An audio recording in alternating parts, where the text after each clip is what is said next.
Bonjour à tous, on se retrouve aujourd'hui pour une nouvelle vidéo de foire fouille numérique, ou autrement dit d'observation numérique, et aujourd'hui les observations vont porter sur la conjecture de Goldbach. Alors qu'est-ce qu'elle dit cette conjecture? Eh bien, elle dit que tout simplement tout nombre entier pair supérieur à 4 peut être exprimé comme étant la somme de deux nombres premiers. Alors cette vidéo n'est pas une démonstration, mais c'est juste une présentation de mes observations numériques, et peut-être que certaines d'entre vous, après l'avoir vu, peut-être iront un peu plus loin. En introduction, je vais vous parler de multiplication, même si pour la conjecture on parle d'addition. Si vous considérez un produit K, produit de deux entiers positifs P et Q, et si on fait varier P sur un intervalle compris entre 1 et Q, alors pour que K reste constant, il faut que Q varie proportionnellement à P. Prenons un exemple. K égale 12. Si P vaut 1, alors Q vaut 12. Si P vaut 2, alors Q vaut 6. Si P vaut 3, alors Q vaut 4, etc. etc. Une remarque, c'est que P et Q ne sont jamais simultanément supérieurs à racine de K. Parlons de l'addition maintenant, soit S, une somme de deux entiers positifs P et Q. Si P varie sur un intervalle compris entre 1 et Q, alors pour que S reste constant, il faut que Q varie complémentairement à P. Prenons un exemple, S égale 10, si P égale à 1, alors Q vaut 9. Si P est égal à 2, alors Q vaut 8. Si P est égal à 3, alors Q vaut 7, etc. etc. Même remarque que pour la multiplication, P et Q ne sont jamais simultanément supérieurs à S sur 2. Si on visualise maintenant ce que je viens de raconter, pour cela prenons S égale 20 comme exemple, plaçons sur deux colonnes les valeurs entières de P et de Q, matérialisons S sur 2 par un carré orange et encadrons par un carré vert les valeurs prises simultanément par P et Q.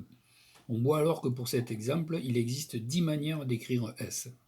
Maintenant, si on place 4 poulies à chaque coin des deux colonnes de chiffres, que l'on relie ces poulies entre elles par un câble matérialisé en orange, et enfin que l'on relie les carrés verts au câble, on obtient alors un bel ascenseur dans un immeuble de 20 étages. Et bien évidemment, si la cabine Q monte de X étages, l'autre étant relié au même câble, et bien la cabine P descend de X étages également. Pour passer à présent à l'ascenseur de Goldbach, qui est le titre de ma vidéo, nous allons supprimer dans les colonnes P et Q les valeurs paires, puis les valeurs 1 et 19, car 1 n'est pas premier, et enfin les valeurs impaires non premières. Vous aurez compris qu'avec cette schématisation, tous les nombres pairs n qui existent peuvent être décrits donc par un immeuble de n étages dans lequel deux cabines d'ascenseur P et Q qui se déplacent décrivent par la somme des étages qu'elles occupent le nombre n. Bien sûr, il existe une infinité de nombres pairs, donc une infinité d'immeubles, mais les observations qui vont suivre semblent se généraliser, quelle que soit la valeur de n et donc quel que soit l'immeuble dans lequel vous vous trouvez.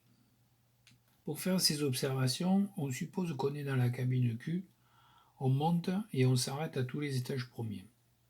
La cabine P, elle, descend, s'arrête à des étages non premiers, à des étages premiers et même saute des étages premiers, ici l'étage numéro 5. Première observation. Pour que la conjecture soit fausse, il faudrait que pour chaque étage premier sur lequel la cabine Q se positionne, corresponde pour la cabine P un étage non premier, ce qui est très peu probable. Deuxième observation, qui n'est pas spécialement visible sur l'exemple, mais plus la cabine Q monte, plus elle s'enfonce dans une zone où les nombres premiers sont de plus en plus rares. A l'inverse, plus la cabine P descend, et plus elle s'enfonce dans une zone où les nombres premiers sont de plus en plus nombreux. La troisième observation porte sur la probabilité de la cabine P à se positionner sur un nombre premier. En effet, à chaque évolution de la cabine Q, cette probabilité évolue. Et on peut assimiler cela à un tirage dans une urne sans remise de un ou de plusieurs nombres non premiers qui est parfois accompagné de nombres premiers. Voyons ça tout de suite sur l'exemple. Lorsque les deux cabines sont au même étage, la cabine P peut se positionner sur trois nombres premiers ou sur un nombre non premier. Après le premier déplacement, la cabine P n'a pas d'autre choix que se déplacer sur un des trois nombres premiers restants. Après le deuxième déplacement, la cabine P n'a pas d'autre choix que se déplacer sur un des deux nombres premiers restants. Et enfin, après le troisième déplacement, la cabine P n'a pas d'autre choix que de se positionner sur le dernier nombre premier restant. Si l'on résume tout ça dans un tableau, on voit donc une évolution de cette probabilité de la cabine P à se positionner sur un nombre premier qui évolue de plus en plus vers 1.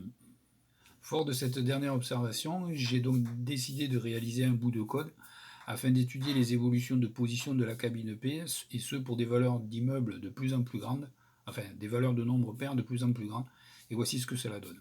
Afin de visualiser l'évolution complète de la probabilité qui est accrochée à la cabine P, je n'ai volontairement pas arrêté le programme, même si les deux cabines pointaient sur des non-nombres premiers, avant même leur arrivée respective au sommet et au rez-de-chaussée de l'immeuble. Et voici ce que cela donne. Pour n égale 100, pour n égale 1000, pour n égale 10 000, et enfin pour n égale 100 000. Le résultat est toujours le même. L'évolution de la probabilité est lente au début, puis accélère brutalement quand la cabine P rentre dans une zone à forte densité en nombre premier située en partie basse de l'immeuble. Alors, serait-ce pour ça que la conjecture est toujours vraie? Je vous laisse y réfléchir. Pour ma part, numériquement, j'en suis convaincu, même si je n'arrive pas à expliquer cela de manière plus rigoureuse. Je fais confiance à mon intuition numérique. Eh bien, nous arrivons au terme de cette vidéo. Je vous remercie de l'avoir visualisé jusqu'au bout. J'attends vos commentaires et je vous dis à bientôt.